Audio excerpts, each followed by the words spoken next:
Thank you for coming on the Robots Are Coming podcast, my man. Yeah, thanks for having Do you me. want to introduce yourself? Yeah, so my name is Ezra, Yeah. and Ezra Sandzer-Bell. I work at Audio Cipher Technologies, which is a small music startup, and I'm also doing some contracted marketing in the music AI space, which is kind of how we connected. Great. So I'm Harry Verity. I'm a writer and author, and I'm kind of going into the AI space. Joey is missing from today. He has barley belly. He's sick in bed. So we wish him all the well and hope he gets better soon.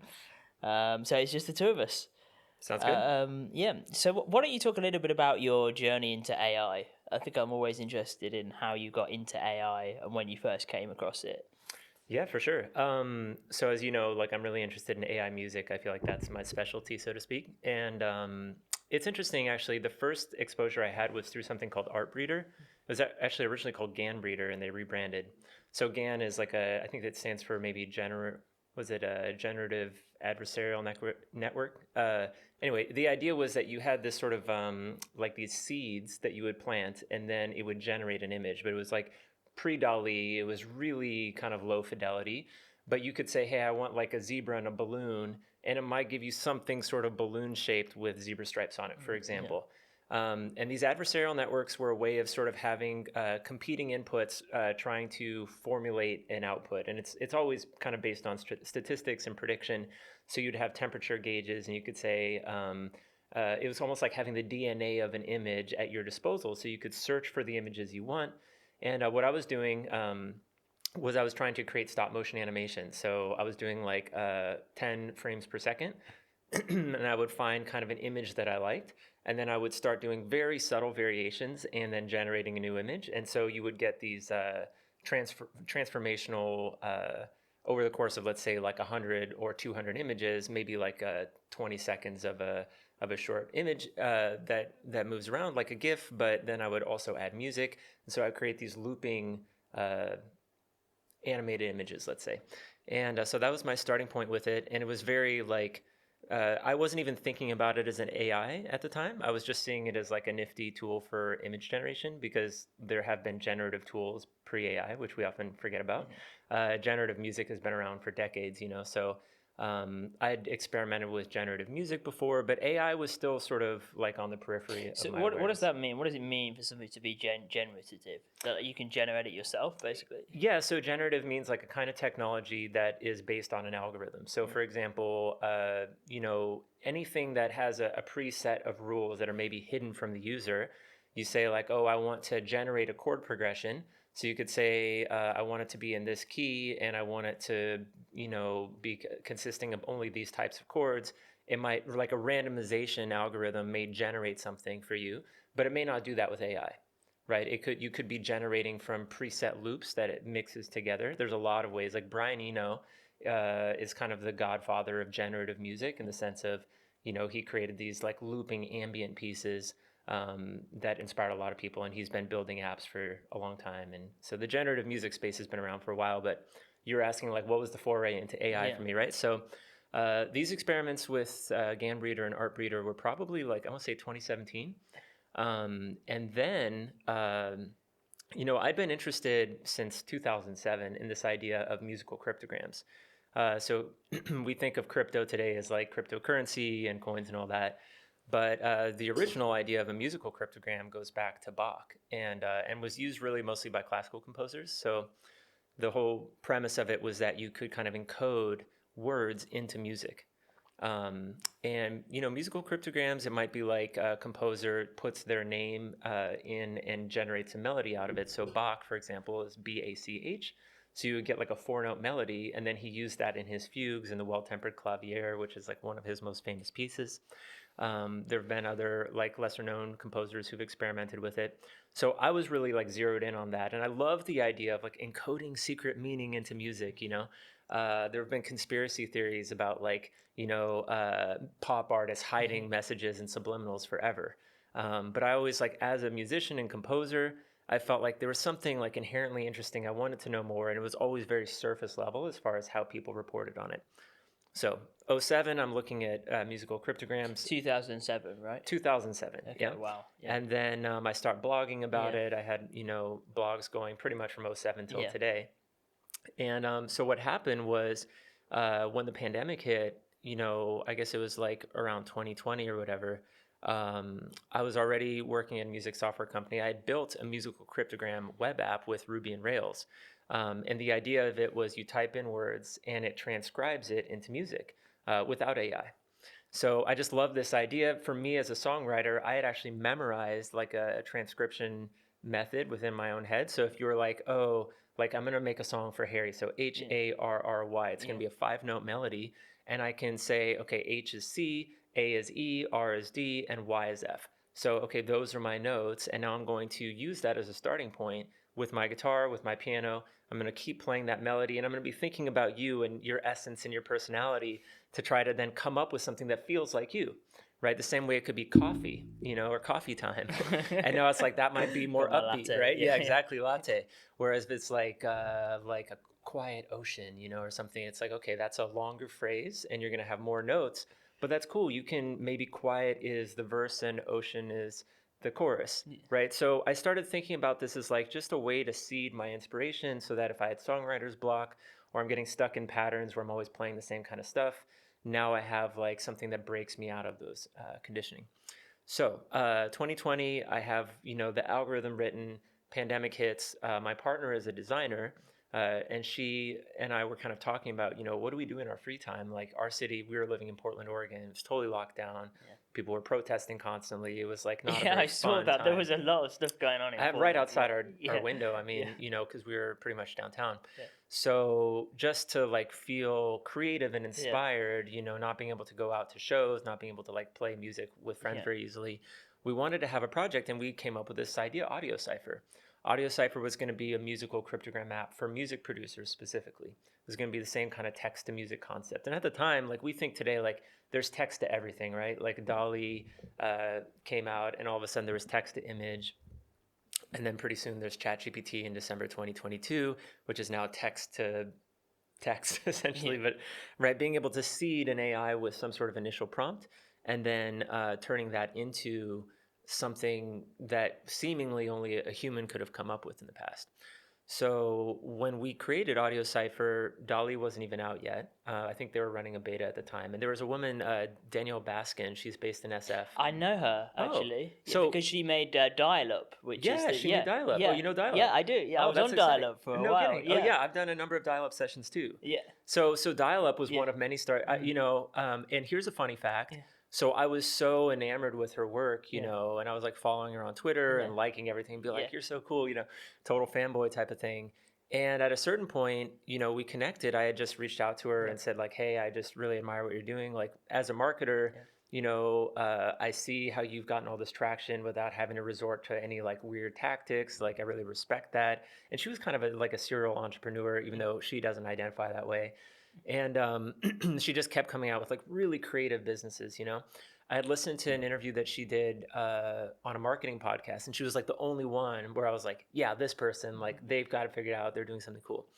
So I reached out. She was like, we ended up connecting on a Zoom call, and she goes, hey, it's been so long. And I was like, what do you mean? And she was like, oh, like basically it comes out that we had high school art class together. We went to the same high school. And she was like 2 years younger than me. And I was like so checked out in high school. I mean, and I'm also not like super visual. So I feel like I just had a couple friends in the class and was like kind of had my blinders on. So funny enough, this person who I'm like totally admiring as a marketer and creative business owner is actually like, an old friend from high school. That's crazy. And now I know her as you well. know her too, right? Totally. Randomly, So synchronicity and all that is amazing, Yeah. So, and now she's got this new really cool tarot app that recently came out here and I've seen. So, side note, a lot of the Audio Cipher stuff came out of like earlier research. I mentioned musical cryptograms was my entry point, but there was this whole like kind of interesting underground esoteric sort of, they call them like secret societies or whatever, but there were these groups in the late 19th and early 20th century in the US and in Europe who were using like the relationship between tarot cards and Kabbalah. So it was like the Hebrew letters were transcribed into colors and musical notes. And so you could like draw tarot cards and each one had a note. So you could have like a chord or a melody out of your tarot reading. So I'd like researched that, and I even like wrote and published a couple books on like they called it the harmony of the spheres. So it was like, you know, all this stuff comes back to like ancient Greeks and ancient Egyptian philosophy, where they thought, you know, as the planets move around the sun, they each have a different like number of days in that orbit. And you could think of that as like a frequency, right? Like a sound frequency is, let's say, 432 cycles per second or waveforms per second. Well, an orbital path is a certain number of days per year before it reaches back around. So for example, like Earth is 365.4, Mercury is 88. So I had looked at like some of these early Greek philosophies that said, hey, if you had giant ears and could hear the whole solar system, each one of these planets would have a frequency. And so there's a sort of the harmony of the spheres was the idea that there's one, let's say, cosmic chord that's being played by every solar system that has planets or has like, and every planet which has moons, those moons have orbital bodies. And so this whole notion of like frequencies and harmonics, like the Greeks were really turned on to that. They built their instruments off the same notion of mathematics that they got from astronomy. So I was like, man, all this stuff is so fascinating. I mean, just like you can go endlessly deep into that world, you know? So that was kind of like the early inspiration. But at the same time, I wanted to create a system that was kind of removed from all the, for lack of a better word, like more new agey or spiritual or religious connotations, and just give musicians a simple tool that they could use to turn text into music. Like that's it, melodies and chord progressions. And so that was the genesis of Audio Cipher. And we're getting to like my entry into AI, but this is the path, right? So so what happened is we put out Audio Cipher in 2020, and it was just as basic as you can imagine. Like you choose your root note and your scale, which is major, minor, and chromatic. And you put in your words, you drag to MIDI, and you get, for those who aren't familiar, MIDI is like just the sort of digital language for sheet music. So like if I hit a key on a piano, the computer has to like know how to turn that into a recorded note value, right? So MIDI is the language to do that. And so we created this MIDI app for music producers who are working in a digital audio workstation, which had not been done before. There were web apps like Claralel was like the only one that I know of. Actually, I think there was one other too, but they were like kind of in the early 2000s, and they didn't really have like the same customization that we were offering. They would try to turn words into music, but it'd be like a whole classical composition. And it was like in present times, most of the people making music in a DAW or a digital audio workstation are not making classical music. They're making trap beats and EDM and dubstep or whatever. Like, they're not, you know, necessarily trying to create like a 4-part Bach chorale. Yeah. Okay, so we create this plugin. About however many months later, Danielle Baskin, I'm following her, she starts posting DALL-E images. And it's like a fax machine forest. And it's like all these fax machines, like in a sort of clever, interesting way with people walking by them. It was like a fax machine zoo in the forest. And I remember being like, this is insane. You can just type in words. Like at the time, it was so revolutionary. And I was like starving to get my hands on this technology, you know?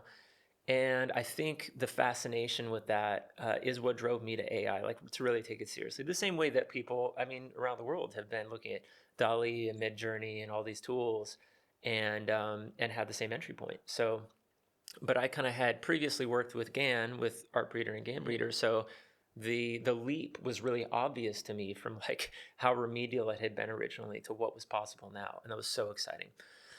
So I start writing these articles for our blog to try to create, because keep in mind, for my day job, I'm a software marketer, so I work in like B2B products. I was working for this company called Appointlet, which is just like a appointment scheduling tool.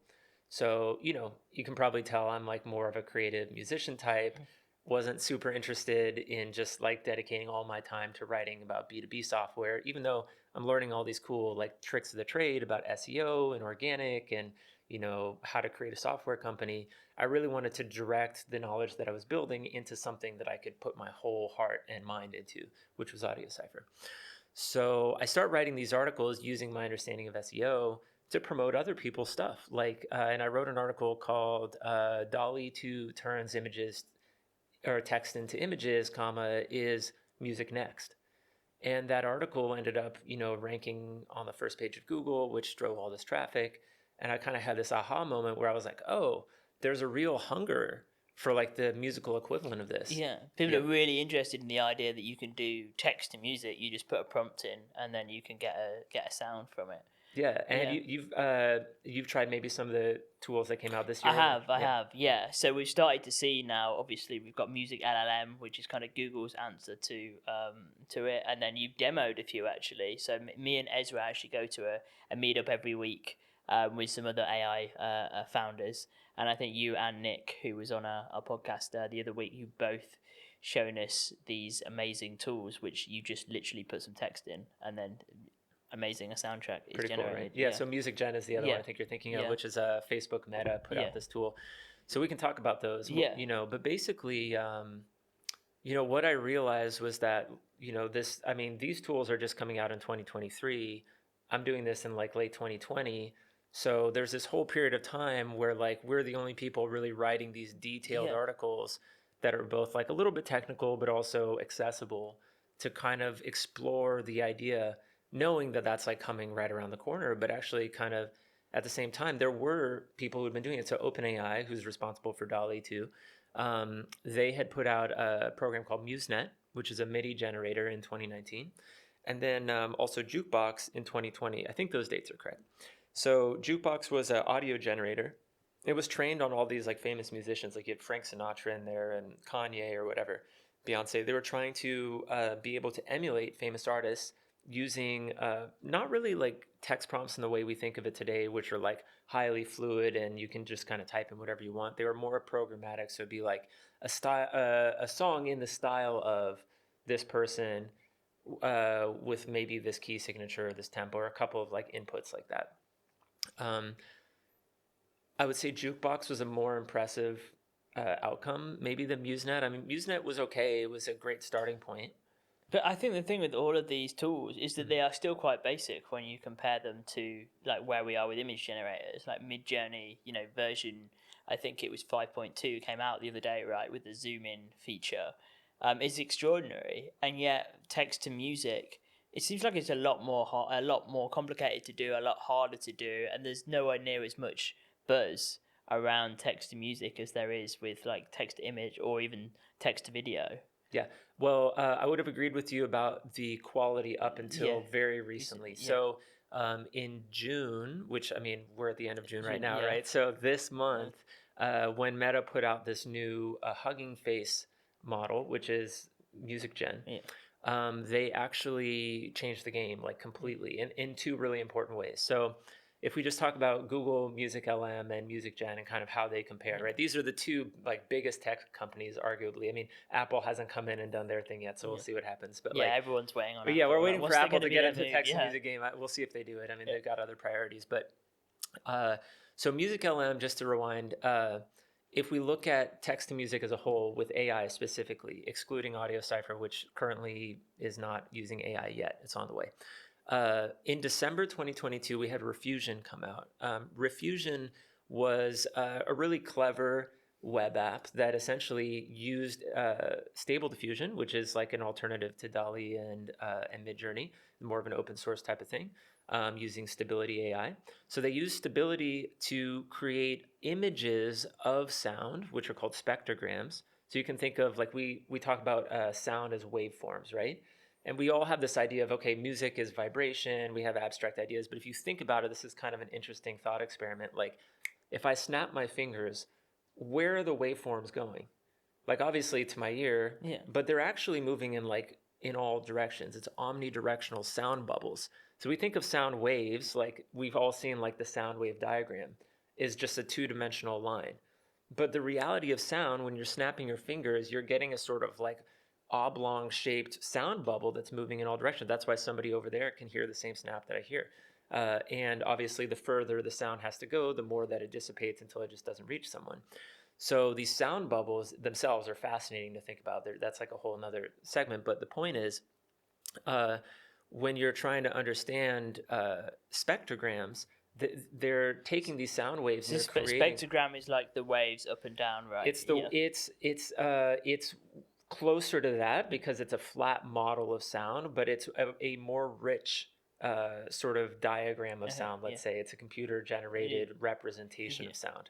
Yeah. Yeah. So it shows, for example, like when you sing a note, if I go, ooh, like if I wanted to play that on the piano, I would find one key. So we think of like, oh, I just sang one note. The reality is every sound that exists has what are called harmonic overtones in a series. And those harmonic overtones are other notes. So, for example, like above the note I just sang is an octave, which is the same note at double the frequency. And then you have something close to what's called a perfect fifth, which is a different note, and then a fourth, and then it keeps getting smaller and smaller intervals at different volume levels. And depending on your instrument, the harmonic overtone series looks different. And that changes the way that a spectrogram looks, and that also changes the timbre, or the sound quality of the instrument. So you could play the same note on a piano and a violin, they sound very different. The spectrograms, even though it's the same note, the spectrograms will look different depending on that instrument. Okay. But I think what's interesting about this technology, if I'm right, is that it produced a really creative way of being able to produce text to music. Because what it did is it used an image generator, a text to image generator, to basically create an image of the spectrogram.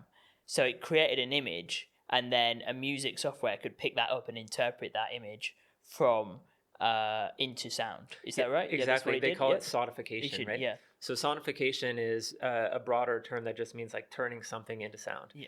And the sonification is so fascinating. Like I know I'm very divergent talking about a lot of things, but like understanding that, you know, for example, scientists, astronomers, for example, will use sonification to take data that is just like so vast and difficult to really understand. By turning it into sound, you can start, your ear can pick up on subtle differences that maybe your eyes would miss, for example. So sonification has been useful in other spaces, but this was a really unique case where, exactly like you said, they had trained on images of sound that were labeled, and then they were able to then generate new images of sound based on your text input and then sonify that.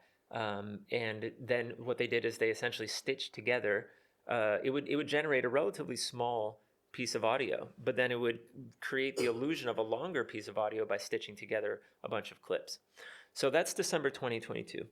In January 2023, Google comes out and says, hey, we've got a team building something called MusicLM. And here's what it can do. It can do text to music in all these different ways. You can describe an instrument. You can describe a genre of music.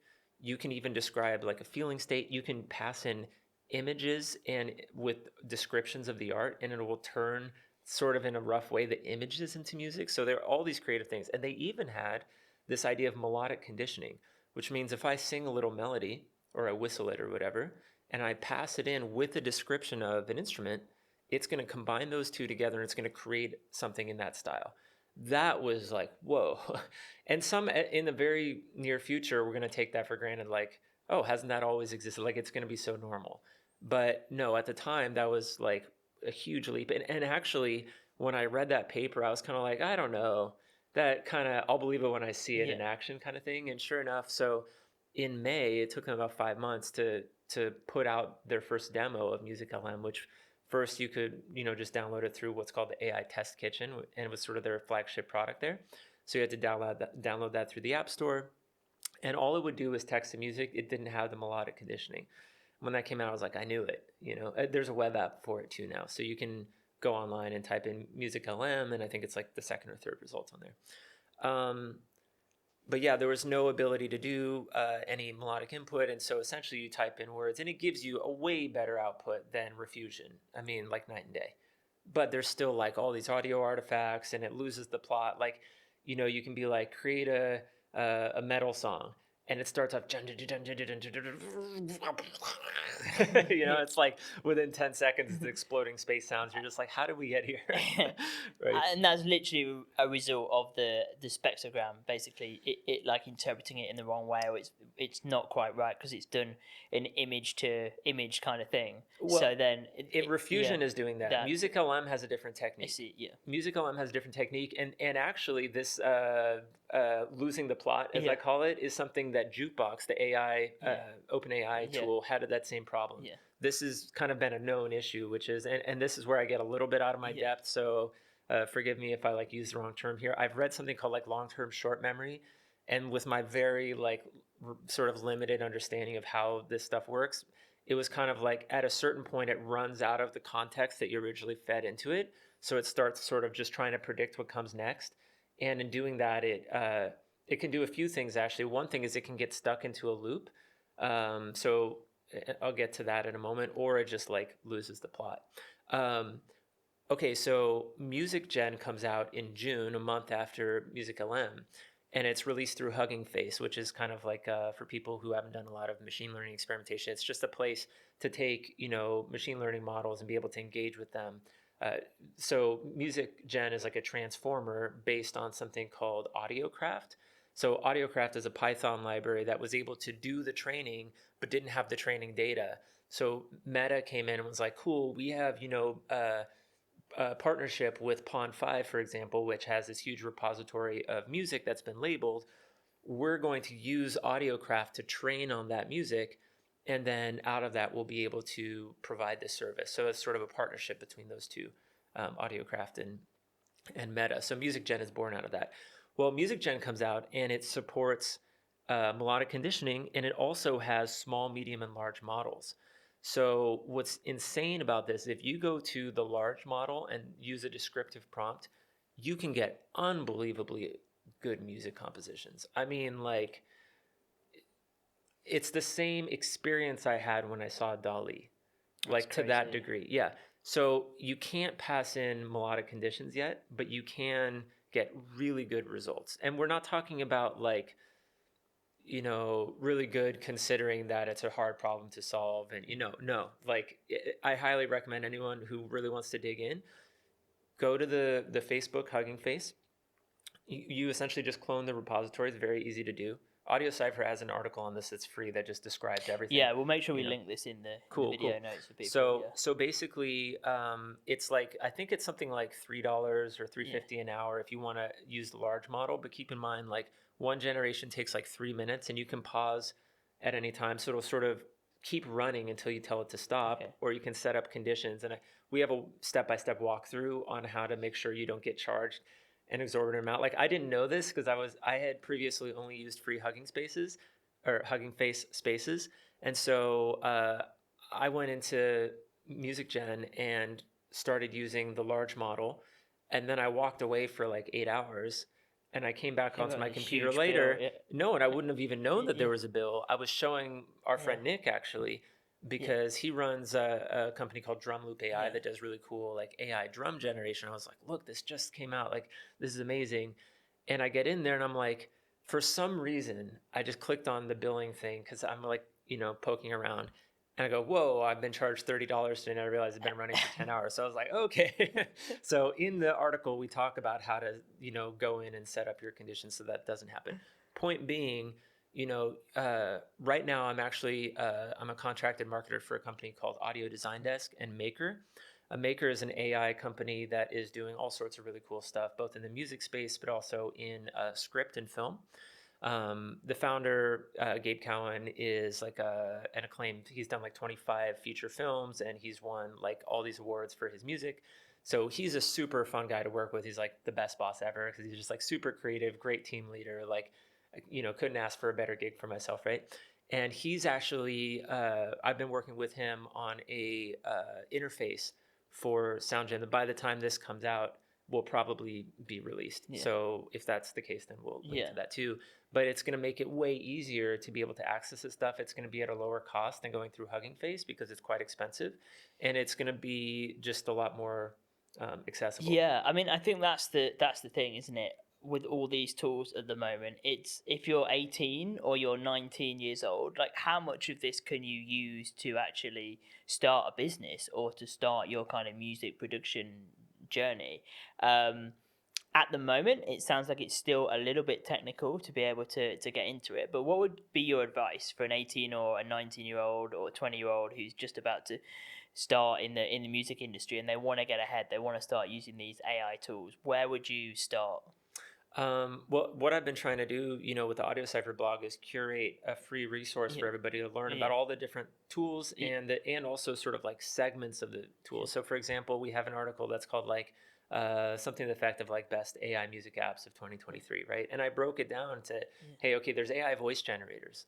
Like that's a whole world, because within that you have text to speech. So like UberDuck. Yeah. UberDuck is a really popular celebrity voice impersonator, but it doesn't do music. So when you get Drake saying something, you still have to use a pitch shifting technique to be able to make it sound sing. like he's singing. Make it We sing. can't do direct text to singing yet. You still have to Actually, kind of you change can. Yeah. But so I have a separate article Yeah. called like best AI voice generators for musicians. Okay. And that Wow, one goes okay. into, and there's a number of tools within that. There's probably like 7 different tools. Yeah. So, just within AI voices, you have text to speech, you have voice transfer. So, for example, like I could speak into this mic and I sound like Morgan Freeman or whatever. So that's like a whole class. Then there's music tools based around like AI singing. So, and a lot of these are coming out of Japan, because keep in mind, Japan has actually been doing AI music for like a decade or something. Oh, wow. There's, probably longer than that, honestly. But they've been like way ahead of the curve with this stuff. So there's several Japanese companies that are doing that. And then, there's more, but the point is that's just one category. Then you have things like, there's a whole class of sort of like instrument, what do we say, like instrumental generators or beat generators. So let's say like Boomy, Ava, Soundful, Mubert, like each one of these tools, Sounddraw, those are like the 5 big ones, I would say. And each one of them, you just choose like some very basic parameters, like I want a song in this genre at this BPM, etc. And like what's going on the back end is a bit obscured. Mubert might be the only exception to that, because they're actually quite transparent about the fact that they have like labeled loops in their system, and then they're using generative synthesis to like create new content out of that you can download. I think Ava does the same. I don't know what's going on for like Soundful and Sounddraw, and like what there's a whole sort of like critique around people creating fake AI tools. And I've spoken to some machine learning people who are like, are these companies doing like sort of fake AI music generation? So talk to us about that. Fake AI tools. They're saying that AI is included in their software when it's not, just to jump on the AI hype. 100%, right. And I've been really like deliberate to not do that. And actually I've even like reached out to influencers and been like, hey, you listed us as an AI tool, like full transparency, like we're building a plugin interface to eventually be able to do MIDI generation with AI. We just want to find the right API. I don't just want to push out the first AI tool that we can find. So as a result, like I've been really clear and transparent about how our app works. And by the way, like for us at least, I'm not convinced that just because something's AI, it works better, right? So if you want the text to music experience, like the way I've leveraged the AI hype is to promote genuine AI products, and people who are interested in that then can discover us, and maybe because they enjoy the idea of text to music, they use us because we can create a higher quality of content than if you're using something like MuseNet that just spits out something a bit more random. And by the way, MuseNet was decommissioned in December anyway. So like there's not a really good like AI MIDI generator tool. Coming back to some of these like instrumental generators, like we don't necessarily know exactly what's happening behind the scenes. What you do know is that like if you keep generating a track with these presets, you get different kinds of sound. So for TikTok influencers, you're talking about 18, 19-year-olds who just want to like create some music. It's like, well, what are you trying to do? Are you trying to make beats and sell them? Are you trying to make hit songs? I'm sure you've heard like there was this Drake and The Weeknd collab that was done. So it was like just some random maker who's kind of anonymized themselves puts out this song that has like, a fake Drake singing. And it just gets like unbelievable momentum. Like within 1 month, it was like hundreds of millions of streams or something. And it was quite controversial. The RIAA had already come out in December. So who are the RIAA? So the Recording Industry Association of America.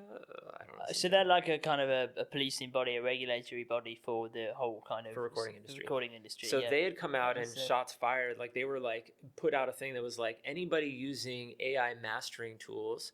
There was basically like this one sort of independent developer who had created these web apps that were like, you can take a song that you like the mix, like let's say, I created a song, but I want it to sound more like the mix from this artist I like. You can plug that reference track in, and it would use that as a way to shape the mix of your song and then spit yours out the other end.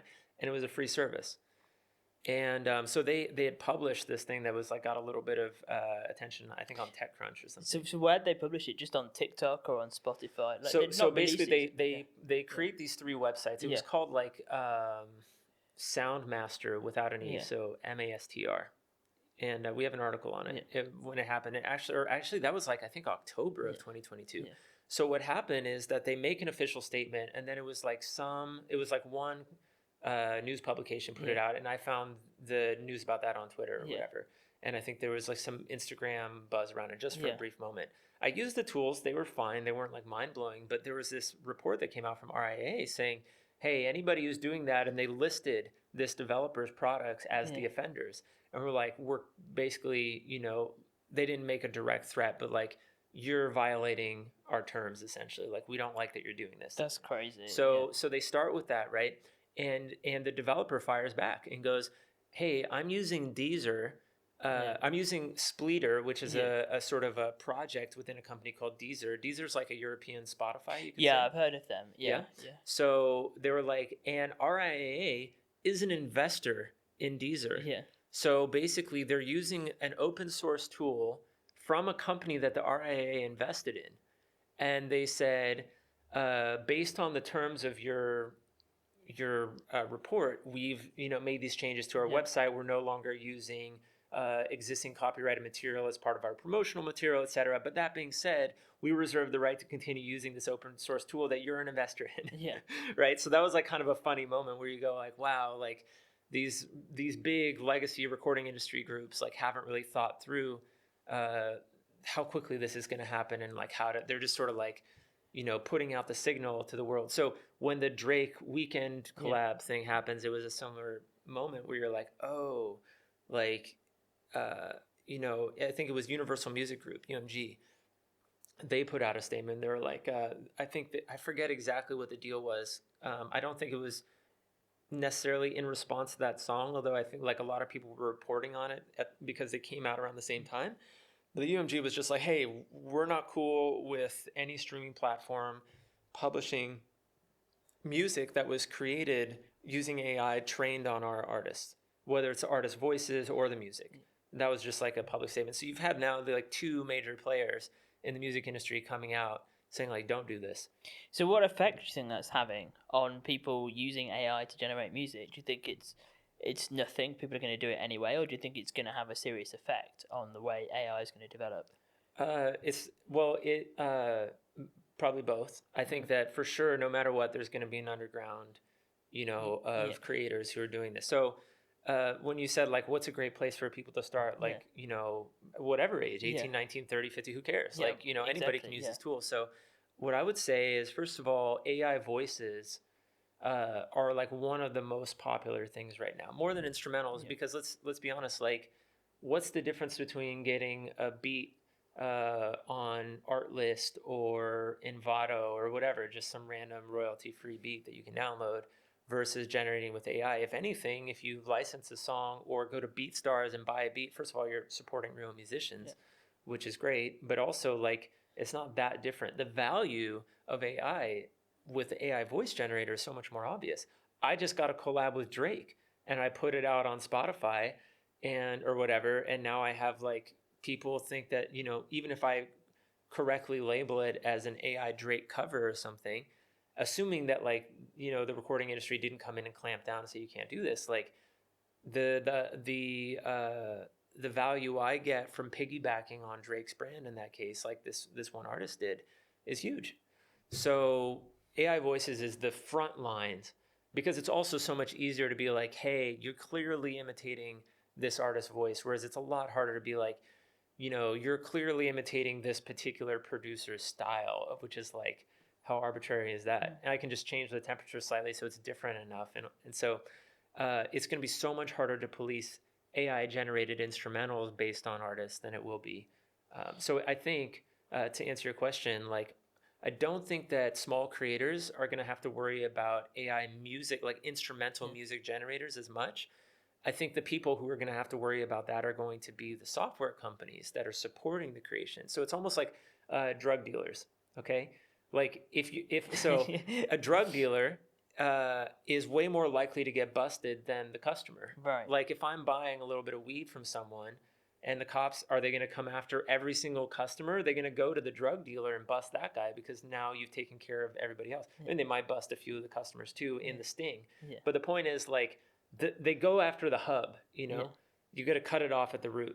That's essentially what's happening here. Is like you have, you know, these small companies who are training on copywritten material, whether it's voices or whether it's, you know, music. And then, so, okay, let's talk about Music LM for a second.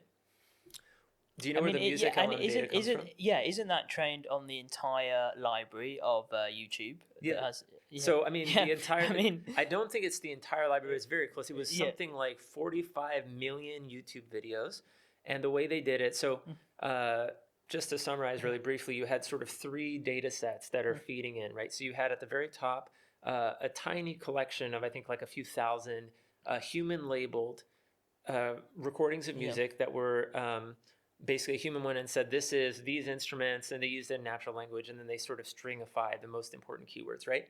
And those were, that was called music caps. And that's what they sort of like openly reported on in the original Music LM paper.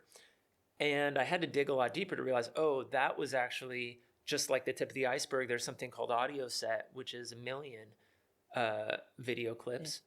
And they so the first one is called supervised machine learning, where it's like a human is every single thing a human has touched it, right? By a human. So a semi-supervised, or I think that's what it's called, large language model. Yeah. In this case, it's and you know, I don't know if it's an LLM because it's training on audio, so it's sort of like a different type of technology.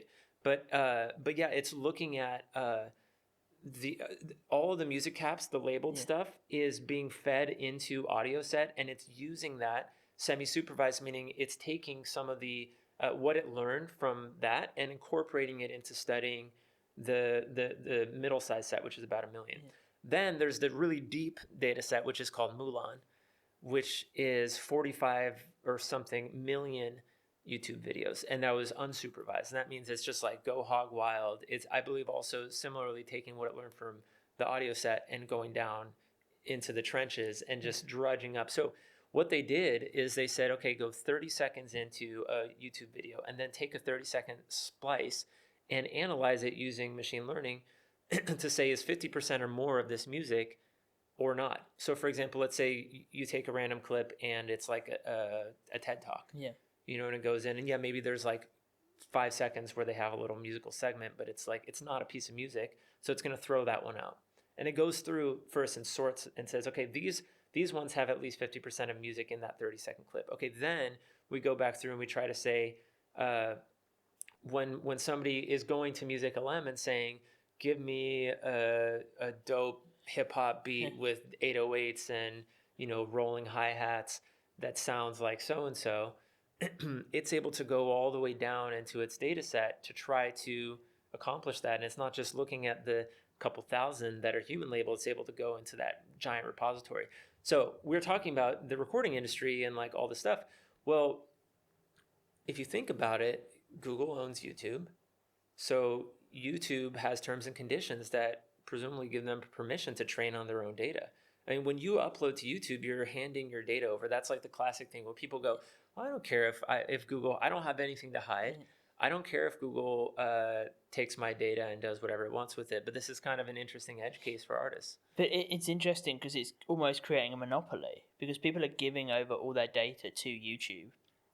Then YouTube is then training it in a model. But smaller businesses and companies can't compete because they can't possibly have a data set as big as YouTube. That's true in terms of maybe size, but not in terms of quality. Okay. And that's where I think Music Gen actually is in a better position. So the quality, first of all, in the YouTube videos, what's music? A music could be a guy playing guitar poorly, or girl, you know, or whatever, playing any instrument poorly with a low quality video. right? So I'm like doing a clarinet solo for my high school band practice or whatever, and it's like way overblown and sounds terrible. That's going to be included as tonal content and music, right? So that's in their data set.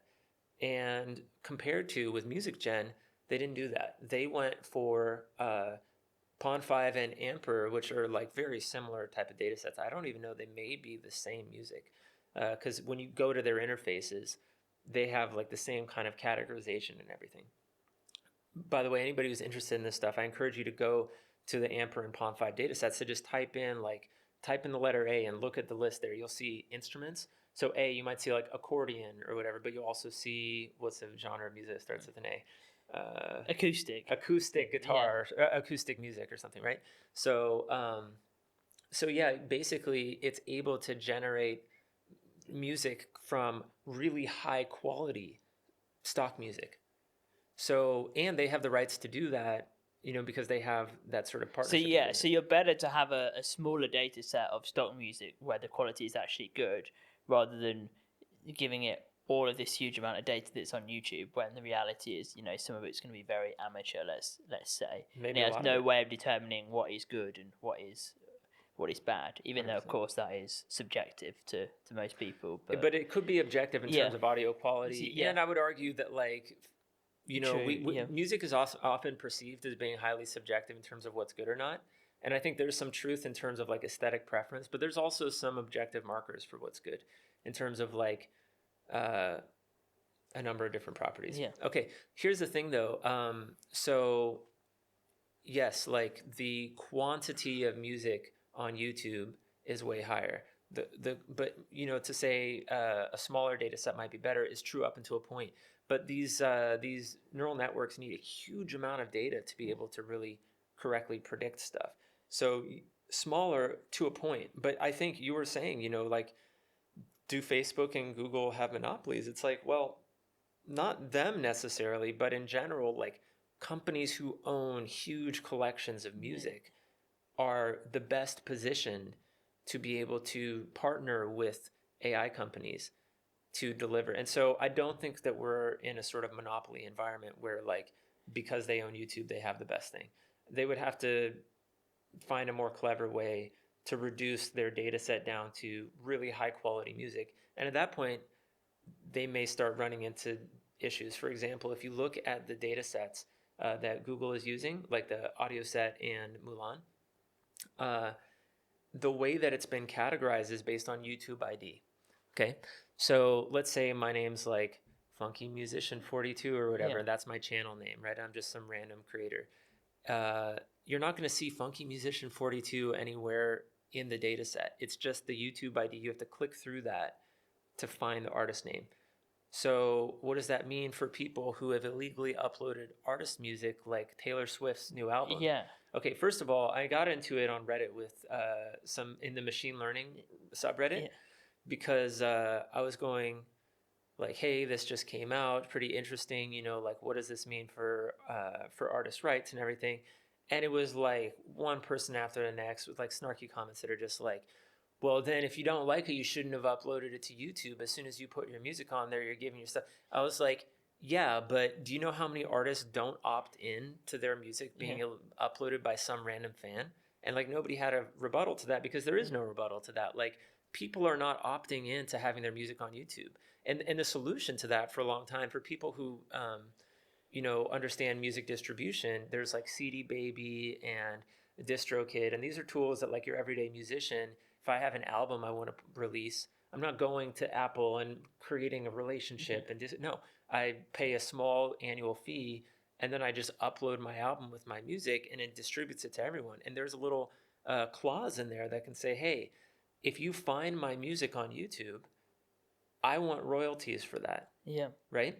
So that's sort of been like the artist workaround has been, we're not going to take it down, but if it's found there, then YouTube has the right to pay the artist kind of royalties. That's kind of the backdoor arrangement in a way. DistroKid has the right to demand that YouTube re-attributes to the and so like, and I don't know how that works, whether it's through ads or view count or what, it's still going to be like a fraction of what they would have made from like a traditional like CD sale or something.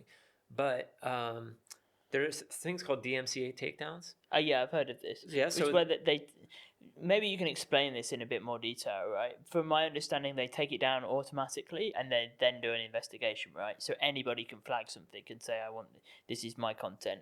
It's DCMA." You don't really have to do that much to kind of prove it. yeah, so DMCA is Yeah. like is a special sort of like a special type of Yeah. request, and you know, you tend to see that on like larger mainstream artists more than anything. And I'm a little out of my depth here because I'm not like a DMCA expert, but my understanding is like if you look for like mainstream artists on YouTube and it says like this music's not available or whatever, you know that there's some label exec who is like, we need to vigilantly go after illegal uploads of our content because we only want to be on these other platforms. We don't want people streaming on YouTube, for example, or whatever their logic is.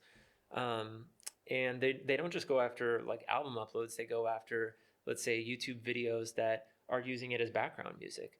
You know, so there's special conditions, but it's not easy as an artist to like through your distributor to be like automatically issue a DMCA takedown for anybody who uploads this thing.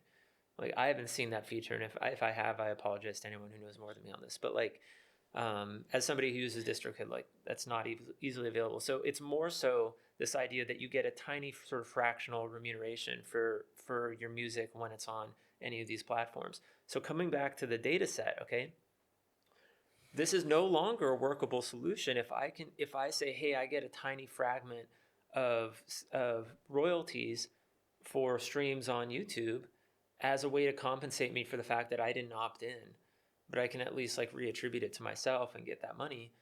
How does that work for me if now YouTube is creating, right now it's a not-for-profit project. So you can't be like, hey, like YouTube sort of like pulled in all of this copywritten artist material and is reselling a generative music tool based on all this artist content. You can't make that argument because it's a free app and it also doesn't work that well. So it's not really threatening yet. But what happens when the quality gets better? This is like version 0.1 or something. Like if Google really wanted to try to create a new revenue stream, there'd be a huge opportunity here for people who are tired of really low quality royalty free tracks and they want to be able to get a really specific sound and they only need 30 seconds or a minute of video. Like you get 30 seconds per generation with Music Element, and same on Music Gen. It's like starts at 15 seconds for the free version. It's up to 30 seconds for the larger models. So we're not at a place yet where, unless you like clone, you know, the Music Gen tool down and are either hosting on your computer, running on your computer, or hosting it in sort of like a private server environment where you're then able to change the rules and generate longer piece of content. Like they've still sort of created this buffer that prevents this from just being a way for people to create long form music. But we are so close to that being available. I think that we're there within a year, maybe Well, 6 I months. guess this is the next question I want to ask you. Is we've talked a lot about like musicians in terms of singers and songwriters and drum loops, but what does this mean for classical musicians? Because for a recording purpose, if you can emulate the sound of a virtuoso violinist, and you want that, or you want a particular style of a violinist, and you want them to be able to record basically any song, surely AI is going to be the perfect purpose for that. And it takes so many hours to become, and it takes such hard work to become one of these amazing virtuoso classical musicians. And yet, if AI can emulate the sound of it, why would anybody sort of pay to hire a violinist for a recording? Of course, in a live setting, people are still going to want to hear it. And also, why would anybody bother? Why would anybody bother getting to that high level if what AI can produce and what we have with audio quality is so good that it can produce something maybe even better than a classical musician can at the moment? It's a great question, right? I mean, this is the AI problem for Yeah. every field. But I would say a couple things. So first of all, when I go to Music Gen, I say, create me a breathtaking adventure theme with a violin, a cello, and an oboe on the large model and let that run, and 3 minutes later I have like this exactly what I asked for. I have no control over the subtle articulations of the violin performance. I don't know what notes it's going to play. I can feed in the BPM, but I can't say, hey, play this exact chord progression, right? So like the amount of control I have over that performance is very limited still. So that's today. I mean, we can only answer in terms of what's today. I speculate that like all of these tools are just going to get fine tuned, and within a few years, like we're going to have a problem. For we being common musicians who have spent, I've been playing bass guitar and cello for like 20 years, right? So it's like, okay, I'm gonna, there's a reason that I've shifted away from making music and focusing on AI. At the end of the day, this comes down to like, what is your ideal for creativity? So for some people, they're very like grounded in their body, and their ideal is, I want to be able to fluidly express my feelings and my thoughts through music on a real instrument. There's a tangible, satisfying quality to be able to do that. I'm not really that much in that camp, and I never have been. Like, I've worked really hard to be able to play my instruments, and I play at an intermediate level, let's say. But I've always been way more into composition. I like having a melody and turning that into something, and the creativity of that. And AI is like a fast track to do that. So I'm quite happy being able to say, hey, I have a melody. I'll give you an example. Okay, so a few nights ago, I had this dream. And in the dream, I was hearing this, it sounded like a French accordion theme, like a classic Parisian, like you can imagine a mime, like doing the, right? And I wake up and I was like, man, like that melody is like really sticks out to me. So I like hum it into my phone. And then the next day I woke up and I was like, oh, that wouldn't be that hard. I go into Logic, I created the melody in MIDI, and I added like a second layer for the chords, and within 30 minutes I have a song. So this is without AI, right? And I put on the accordion sound, which sounds like quite realistic in Logic. It's a free sound virtual instrument that comes with the software. So there would have been a time where people go, oh my God, computers are ruining, like they're going to take away jobs from accordion players. He didn't have to hire an accordion player to do this. But from my perspective, I was able to mock up an example, but it lacks the subtleties of a true accordion performance. So I'm actually not happy with it as a final product. It's just a sketch.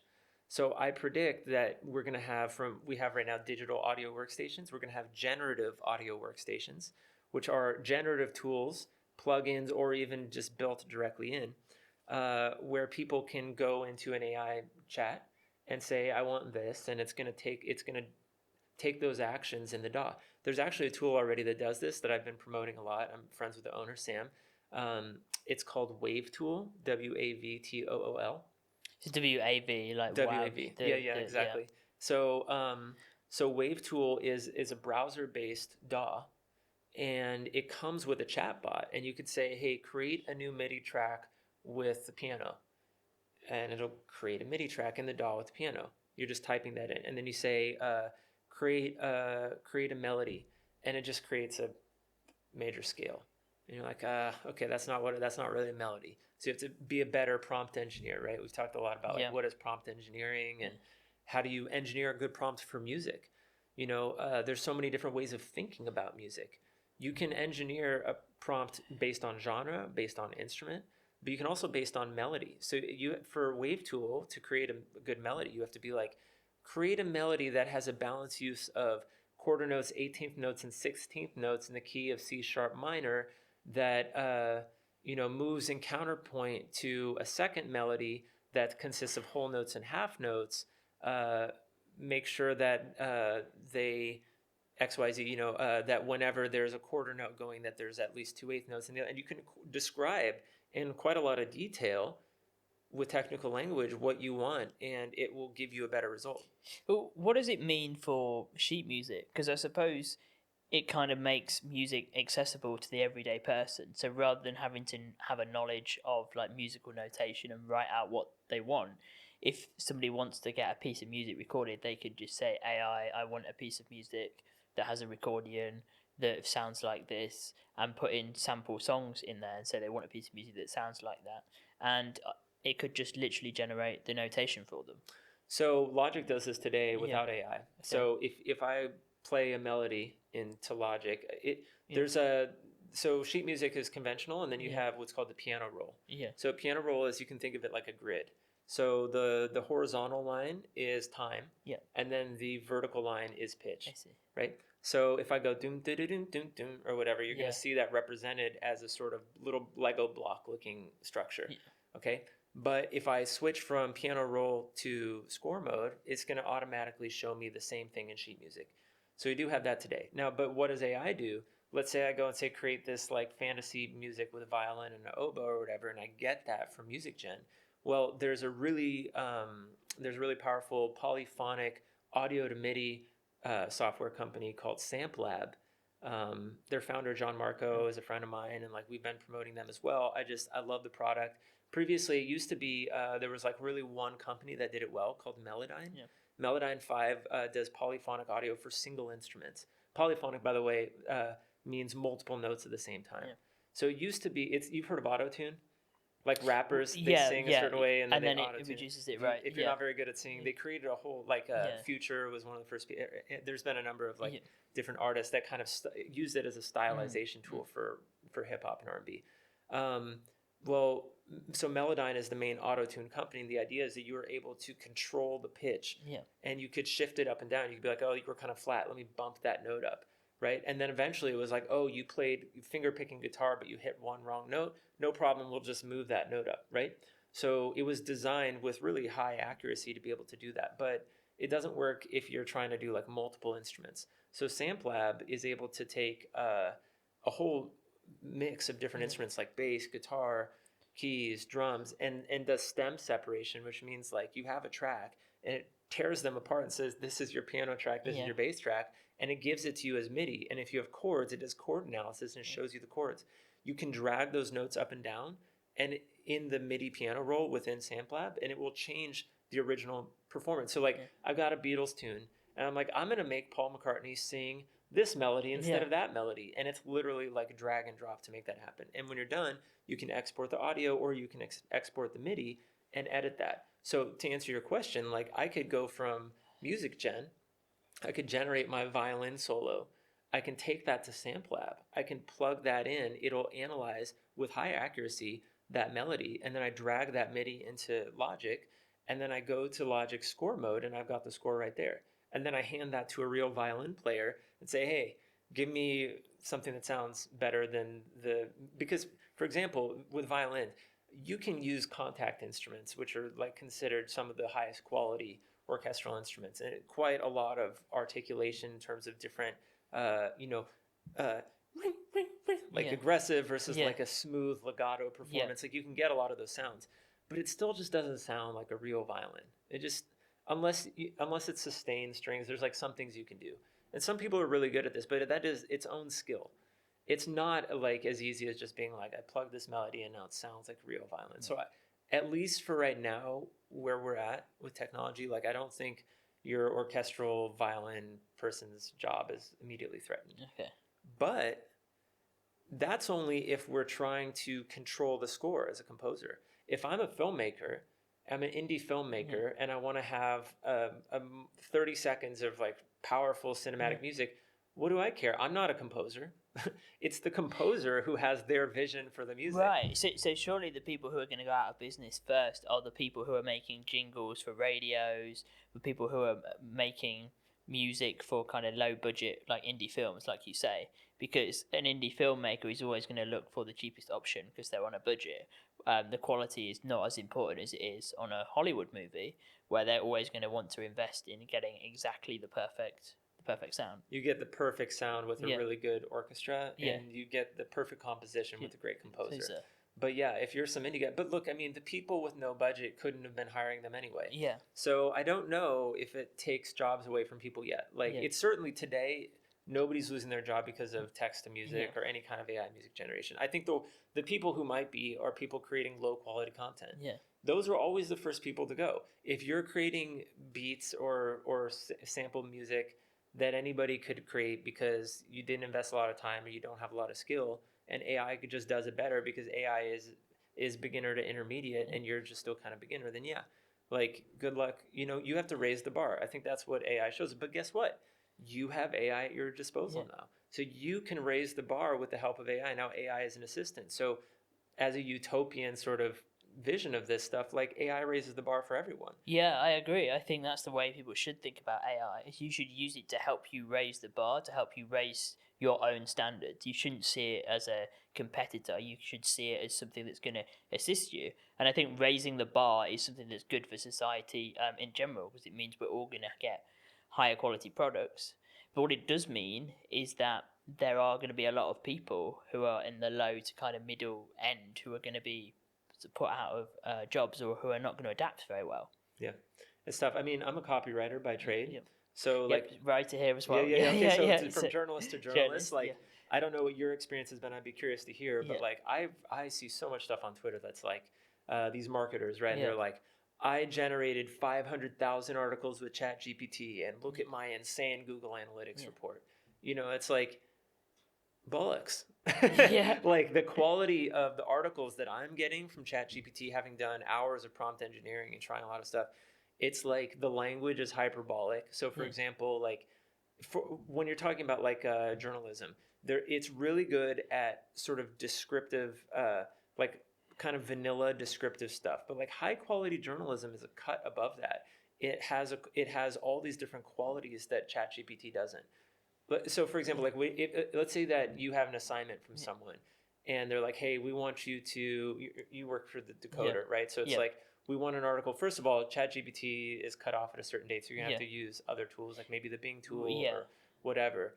But let's say that, because you write for also the History Today. Yeah, I've written for history magazines. I've written for the Guardian at one point as well, and for the Decoder. Yeah. Okay, so let me ask you. So let's say History Today. They want you to talk about a topic that's from the early 1900s, and then somehow how it connects to today. Yeah. And so you're going, okay, well, I can write about the part from today, but let me see if ChatGPT can generate the first half for the historical description of the Titanic or something, right? Because there's a Titanic story recently.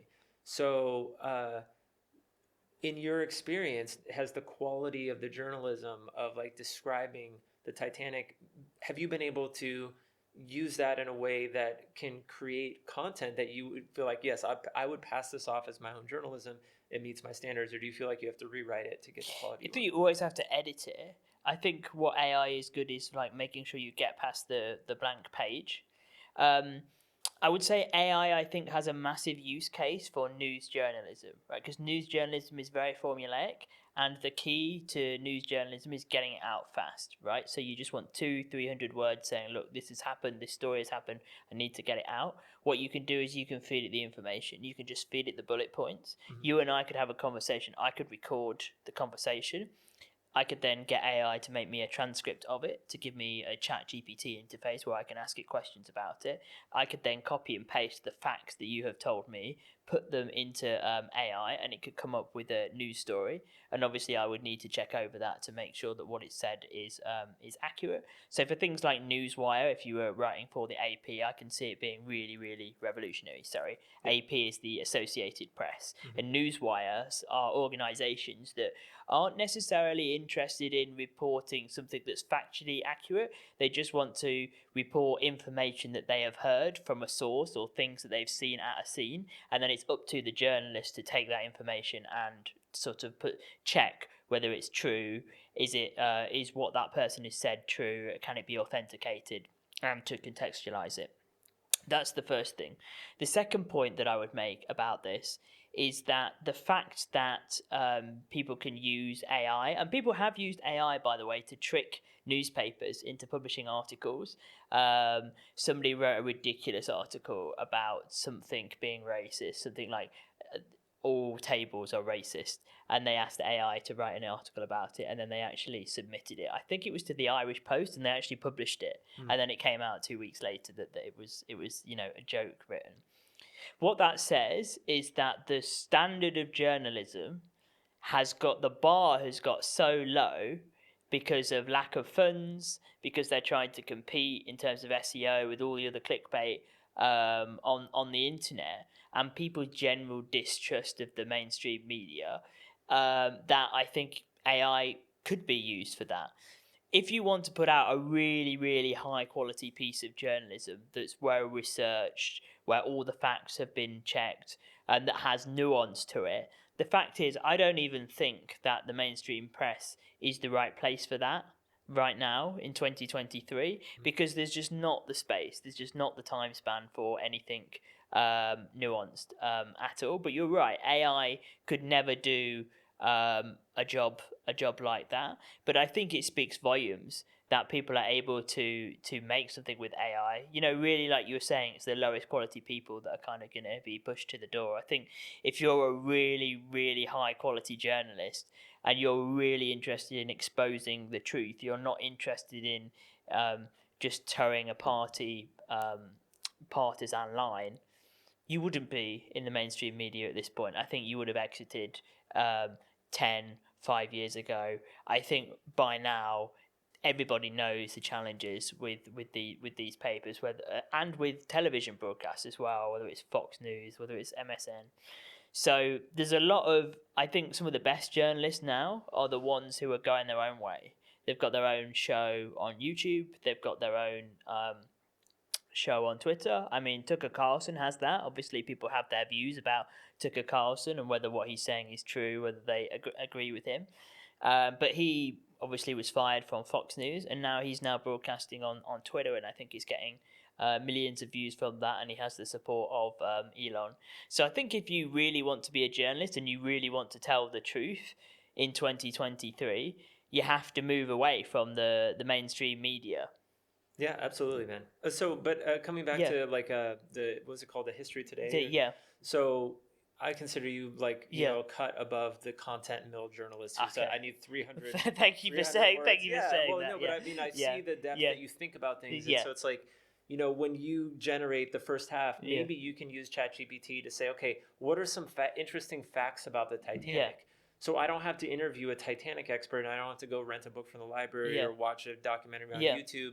I can just go to Perplexity or ChatGPT or Bing or whatever, and I can source information. I'll give you another example. Was like there's a Instagram influencer who just goes by her first name, and my friend and I were like, who is she? And like we were trying to figure that out. So we were Googling it. We couldn't find it. And so I go to Perplexity, and I was like, this person's handle is this and their first name is that. Can you figure out what is their full name? And they go, oh, that's this person. And it goes to this obscure thing that we couldn't find before. And then I do a second query, and I'm like, this is their full name. Tell me more about this person. And then all of a sudden, boom, we had this whole bio. So it's like, you know, the ability to do research at an exponentially faster pace is amazing as a journalist. But this comes back to what I was saying about musicians.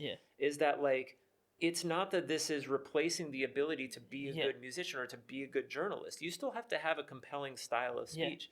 Like, and that's a skill. Like the same way being a good violin performer is more than just being able to read sheet music and drag your bow. You still have to think as a journalist. If you're really wanting to investigate something, you still have to think and know as a journalist about what sources you're going to use to tell it. And then, as you say, AI just puts you on steroids in a way. It allows you to get that information quicker and faster and search more sources. So Perplexity is a really great tool, as you said.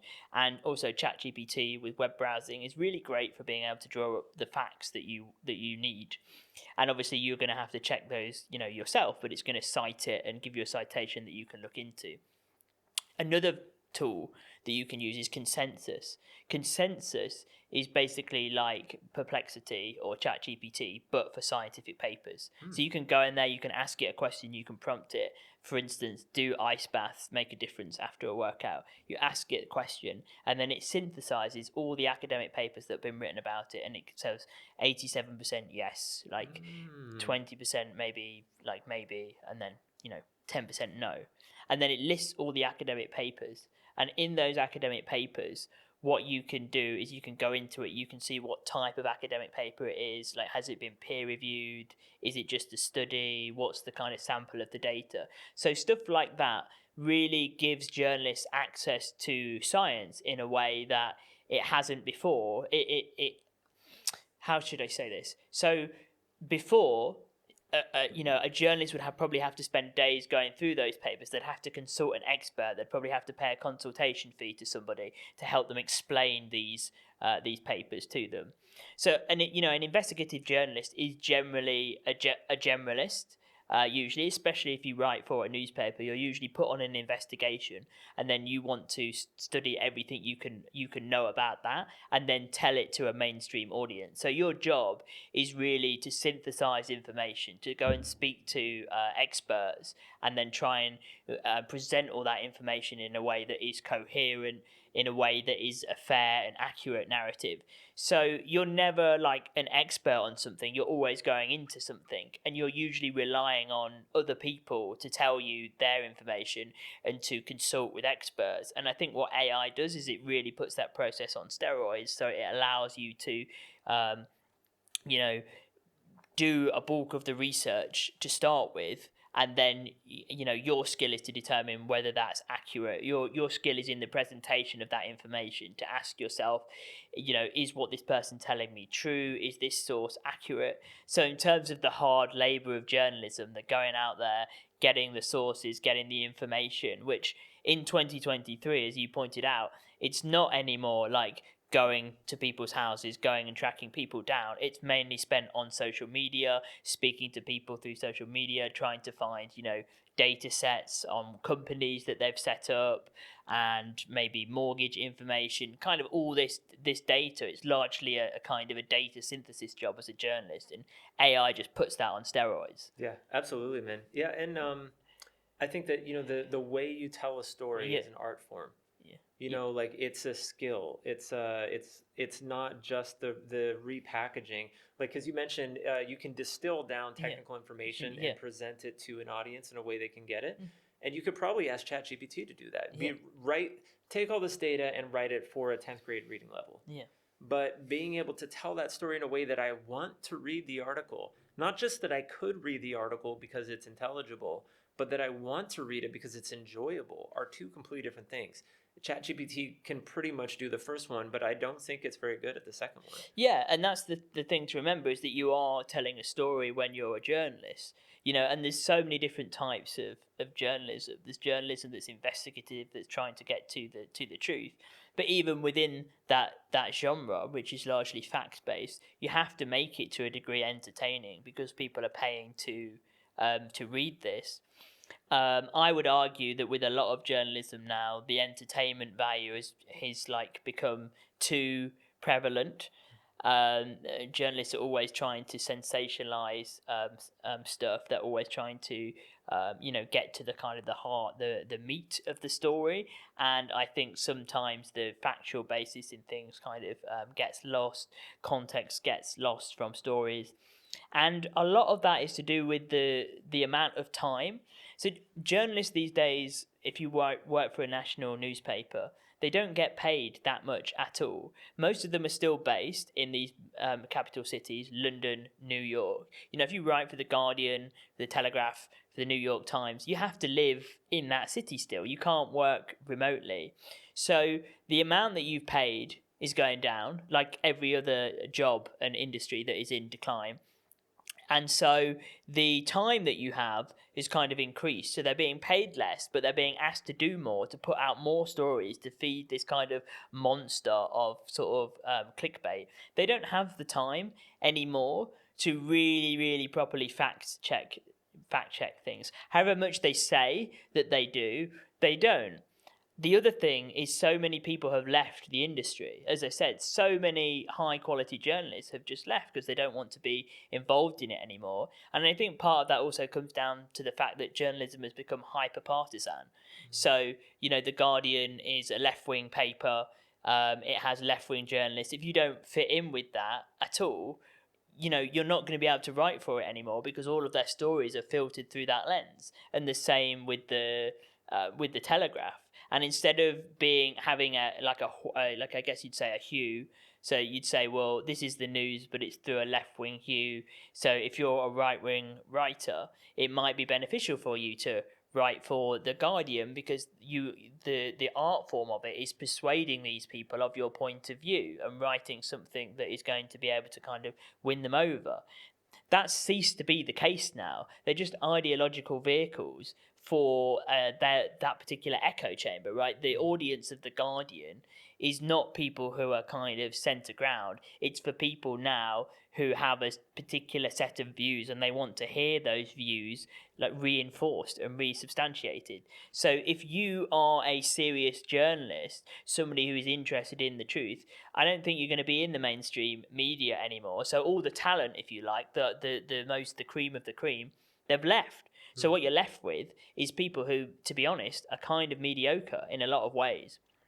These mediocre people, they don't have the time because they're paid so less to be able to fact check things. So what AI is going to do, it's really, really going to help, I think. Maybe it will help tamper some of that, I think maybe. I wonder whether if they could adopt these tools and use these tools, that maybe that would solve that problem in the sense that journalism is just not accurate. Well, But what do you think? Yeah. Well, yeah, I mean, so I imagine that the people funding these organizations themselves have political agendas. Yeah. And so even if a journalist has a degree of integrity, and they want to share both sides, I'll give you an example, but like I'm from the US, right? Yeah. So we have this idea of immigration versus illegal immigration, which is like something that the right wing is like goes crazy about. Right. They go, you just lump it together. You say Trump's anti-immigration. He's not anti-immigration. He's anti-illegal immigration. Yeah. And the left wing goes, no, he's racist and he's throwing kids in cages. And they're speaking past each other in a way, right? That's just one example. But like, I've read those articles from CNN where they're like representing, and I'm, keeping politics out of my perspective of any of this and just looking at it and going, they're talking about illegal immigration problems.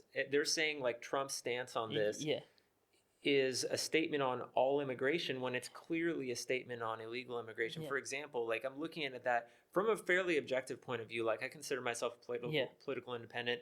I didn't vote for Trump. I'm not necessarily a Trump sympathizer, but I still was like sympathizing with the decline in journalism where like, if you want to be able to report on what's happening, there's clearly like some like weird doublespeak happening where like you have to tell the narrative through a particular lens in order to get published. Partially because outrage, polarization, they are vehicles for tribal identity. And let's say, for example, I'm like far left because and I've consumed media that reinforces my bias and it's an echo chamber, et cetera, like you said. If that newspaper starts saying, hey, Trump has this view on illegal immigration, and then starts taking a more centrist angle and goes, but the reality is that, he's right, we do have a border crisis. But also we think that, his language around, shithole countries or whatever is totally inappropriate. And so they start kind of like criticizing him, but also like justifying why he has a stance on illegal. Like that would be a much more balanced narrative. And the average person reading that is intelligent enough to be able to go, okay, well, I see there's a bit of a pro and con and, but this isn't about intelligence anymore. And this isn't about like the pursuit of truth. This is about giving people exactly what they want so that they continue reading your magazine and identify as I'm a New York Times person, I'm a Fox News person, I'm a Breitbart person, whatever. And so in establishing that rapport with them by speaking sort of wink, wink, like we both know that Trump's the bad guy, right? We promise we will always tell you that he's the bad guy. Or Breitbart, hey, we know that, the left is totally insane, right? We promise we will always represent them as completely unhinged. And so it's this like handshake with the audience that is inimical to truth, because the truth is always multivariant and paradoxical and, deep and complex. And so, I mean, just to take the attention off of news for a second and go back to music, and one of the reasons, by the way, that because when I mentioned like my interest in music came from like first the musical cryptograms and then like all these conspiracy theories about like Beyonce's like hiding Illuminati symbolism in her music, and I was going, how? Like, in what way is she doing that? And being like, I don't think there is any like musical wizardry that I can detect. If it's anything, it's culture making. It's like, how are the music videos conditioning people to normalize, sexual objectification of women or something like that? Like that's the level it's happening on. But like as a composer and songwriter, I was kind of left in this state of dissatisfaction. And in general, it was my entry point. I looked deep into conspiracy narratives. I had a lot of friends at the time who were reading the British. There was David Icke and there's Alex Jones, et cetera. Like that stuff was trending so hard. It was leading up to 2012 with the Mayan calendar and all this stuff, right? So like I'm watching that whole thing and I'm going, man, the bias in this. It was not a political bias. It was like it was a narrative bias towards like an inevitable sort of like apocalypse of culture. And even that had so much bias in it. So I was going like, what's the angle on this that plays through the idea of like secret messages and stuff, the intrigue of that, but completely removes itself from any social issues. And I found that in music. Music was this like safe space for me to use a left-wing term. It was a safe space. Safe space for me to explore conspiracy through the angle of like secret messages in music, which are, it takes no stance politically or socially really, other than maybe who used it. Because if you had said like outright, hey, I'm interested in conspiracy theories, then you would have had your account shut down. Friends would have said, hey, you're a conspiracy theorist, you're peddling ideas, you're dangerous, these kinds of things. Is that right? All my friends were peddling peddling the same. Okay. I was basically exposed. Just to say, like the short timeline on this was, I played in a band in high school and college. We toured and put out some albums and like got traction, and it was a part of my identity. When I was like 22, the band breaks up. I'm in community college. I'm working as a bike messenger in Chicago, getting paid nothing, getting hit by cars, like hard times, trying to figure out what the hell am I doing with my life, and at that time, I was enrolled in a community college program where I'm taking like English classes and math classes. I'm going, oh my God, like it's still cheap right now, but when I finish this associate's program, it's going to be a bachelor's, and I'm going to have to go tens of thousands of dollars into debt. Nobody's paying for my college tuition, and I don't enjoy college. I enjoy socializing and I enjoy learning, but I don't enjoy the structured sort of grading system. I enjoy the free exploration of ideas, and I'm quite rigorous in the way that I do that. But I don't want to do it and have to be paying for it. Yeah. So at that time, there was this whole like wave of research happening, and basically I discovered like this idea of alchemy and astrology and all this stuff connected to music, and that was very much like the fringe new age stuff was connected to the conspiracy stuff, but it was that safer angle. Bringing it forward to today, when we talk about AI and how it connects to journalism and to music and all these things, there's so many. It's the AI journalism is wrought with like political identity issues, but music is this place where you can freely create, freely explore.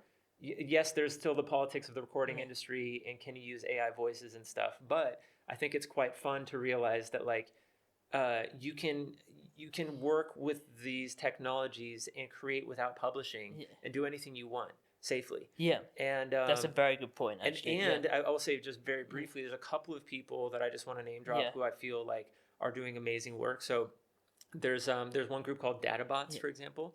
And when we think about a song, for example, a song it exists in a very tightly defined way. Like a song exists in an album, and an album is created by artists, and Spotify's created that whole structure, and Apple Music and all the rest, right? But YouTube supports 24/7 streams. So DataBots, they've been doing machine-generated music with neural networks for a long time. I mean, like I think at least since 2017 with Echo Nest. Right at the end of that, they started moving in. They're supported by groups like Harmony, which is a stability AI sort of branch. They create this amazing infinite music. So the song has no ending. It just continues to stream for years. So they're an example of somebody where they're saying like, hey, we're going to break the entire notion of music as we understand it, and we're going to create, maybe for the first time ever, an infinite song. What does that look like? So I think what's cool about AI is not just, hey, I'm going to rip off this artist's voice in order to take advantage of the clout that they have to bolster my brand. Like that's quite like I don't say reductive, but it's not the only way that you can use music. And it's also not just these boomy /soundful /whatever like instrumental sound creation tools where they just spit out a song for you and you're done. It's about the subtlety of the exploration, the creativity of taking what's in your heart and in your mind, the feeling states, the ideas, the thoughts, and how do we transfer that into creative new adventures? Augmented reality, we're right on the cusp of that with like spatial from Facebook and stuff like that. So like, what's going to happen when you can interact with holograms in a mixed reality space, and they have sounds attached to them, and you can throw things together to make new soundscapes, and it's ambient music or maybe it's genre music. So it's like, I love the creative potential for AI to redefine the sonic landscape. And DataBot's another group, like Holly Herndon. She has a podcast called Interdependence with Matt Dryhurst. They're like these amazing sort of like culture commentators, let's say, and they specialize in Web3, crypto, AI music. There's all these different players who are going beyond just music generation. So I encourage people, if they've enjoyed this show, to like go out and try and find the truly like the free thinkers, the philosophers of AI music, and go deeper into that. Yeah. Yeah. Yeah. Well, thank you so much. I think we've got to wrap up this conversation, but it's been an amazing discussion. I think we've gone through everything from all the future of the music industry to the to the future of journalism as well. So yeah, thanks so much for coming on, my man. I really appreciate it. Thanks, Yeah. Harry. It was really fun. Nice talking Thank to you. you.